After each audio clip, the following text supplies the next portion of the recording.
Doctor Baba Saheb આંબેડકરની જન્મજયંતિ પર સાણંદ ખાતે ભીમોત્સવ ગુજરાતમાં અને અમદાવાદમાં મોટામાં મોટી મહારેલીનું આયોજન કરાયું છે। હાથીની અંબાડી પર સંવિધાન અને બાબા સાહેબની પ્રતિમા રખાશે। બીજી બગીમાં બાબા સાહેબનું પાત્ર સાથે બાળકો તથા ડોક્ટર બાબા સાહેબના પૌત્ર ભીમરાવ યશવંત આંબેડકર પધારશે। એક બગીમાં યથાગત બૌદ્ધ અને બાબા સાહેબની પ્રતિમા રખાશે। ડોક્ટર બાબા સાહેબ આંબેડકરની પ્રતિમાથી રેલીનું પ્રસ્થાન કરશે। લાઈવ ડીજેમાં કલાકારો જોડાશે। આશરે 4 થી 5 હજારની સંખ્યામાં લોકો રેલીમાં જોડાશે અને વાહનો પણ જોડાશે। સાથે હાથીમાં એવં 2 બગી સાથે મહારેલી એમ્બ્યુલન્સની મેડિકલ ટીમ સાથે રહેશે। 200 થી 300 સ્વયંસેવકો ખડે પગે સેવામાં રહેશે। રેલીમાં આવતા લોકોના વાહનો મૂકવા 13 પાર્કિંગ પોઈન્ટ રાખવામાં આવ્યા છે। સાણંદ શહેરને નીલા રંગથી શણગાર્યું, ચારે તરફ નીલા ઝંડા અને મોટા હોર્ડિંગ અને સાણંદ એસટી ડેપો પણ નીલા રંગથી શણગારવામાં આવ્યું છે। આંબેડકર ચોકમાં પણ તમામ મોલને દુકાન તથા નીલા ઝંડાથી રંગાયું છે। અમદાવાદના ગ્રામ્ય એસપી ઓમ પ્રકાશ જાટની અધ્યક્ષસ્થાને સાણંદ વિભાગના ડીવાયએસપી નીલમ ગોસ્વામી દ્વારા આયોજક સાથે બેઠક યોજાઈ। રેલી દરમિયાન કોઈ અનિચ્છનીય ઘટના ન બને તે માટે પૂરતો બંદોબસ્ત ગોઠવાશે।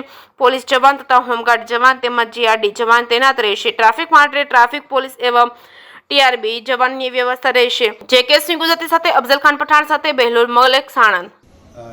સૌથી પહેલા જે છે હું અમદાવાદ રૂરલ પોલીસ વતી તમામને એડવાન્સ में અંબેડકર જયંતિની શુભકામનાएं પાઠવું છું।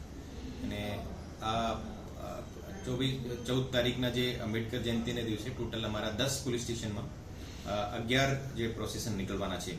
એ 11 પ્રોસેસનમાં લગભગ 500 થી વધારે પોલીસ ફોર્સ અને લગભગ 700 ને આસપાસ જે હોમગાર્ડ અને જીઆરડીના જવાનોનો જો એમાં બંદોબસ્ત રહેશે। અને તમામ જગ્યા જે અમારી ફૂટ પેટ્રોલિંગ એરિયા ડોમિનેશન એક્સરસાઇઝ જે પહેલાથી જે છેલ્લા 2-3 દિવસથી ચાલુ છે અને ડ્રોનથી એમાં સર્વેલન્સ કરવામાં આવી રહી છે। અને તમામ વ્હીકલ ચેકિંગ અને તમામ પ્રકારના ડ્રાઈવ આ વિશે આપવામાં આવ્યા હતા।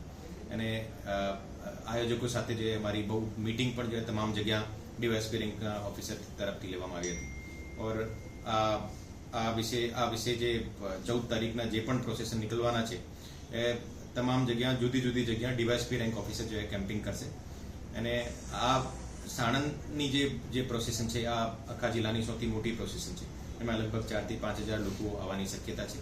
અને આ વખતે જે છે આ પ્રોસેસન જે છે થોડો જુદી ટાઈપનો છે અને સામાજિક સમરસતાનો જે એના આયોજક તરફથી કહેવામાં આવે છે કે સામાજિક સમરસતાનું પ્રતીક છે। એને તમામ પ્રકારના તમામ નાતીના લોકો એમાં ભાગ લેવાના છે। અને એને અલાવા આ પ્રોસેસનમાં લગભગ જુદી જુદી જગ્યાને ટ્રાફિકનો અને પાર્કિંગનો પણ બંદોબસ્ત વ્યવસ્થિત એને તરફથી કરવામાં આવે છે।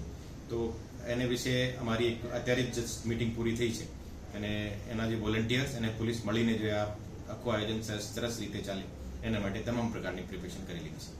સર કંઈક બનાવ ન બને, કદાચ કંઈક બનાવ બની જાય તો કેવી રીતના તાત્કાલિક પહોંચી વળવા પોલીસને કેવી સૂચના આપવામાં આવી છે? એને માટે જે અમારું તમામ પ્રકારની જે પ્રિપેરેશન લાઈક કમ્યુનિકેશન સિસ્ટમ છે અમારી એક રિઝર્વ ફોર્સ હશે જે ક્વાર્ટરમાં રહેશે। તમામ એસડીપીઓ સાથે એક સ્ટ્રાઇકિંગ ફોર્સ હશે અને દરેક પોલીસ સ્ટેશન ઉપર જે અમારા મોટા વ્હીકલ ત્યાં રાખવામાં આવશે। અને કોઈ પણ પ્રકારનો ઇસ્યુ બને તો જે ત્યાં તાત્કાલિક પોલીસ પહોંચી જાય આ રીતે વ્યવસ્થા કરવામાં આવે છે।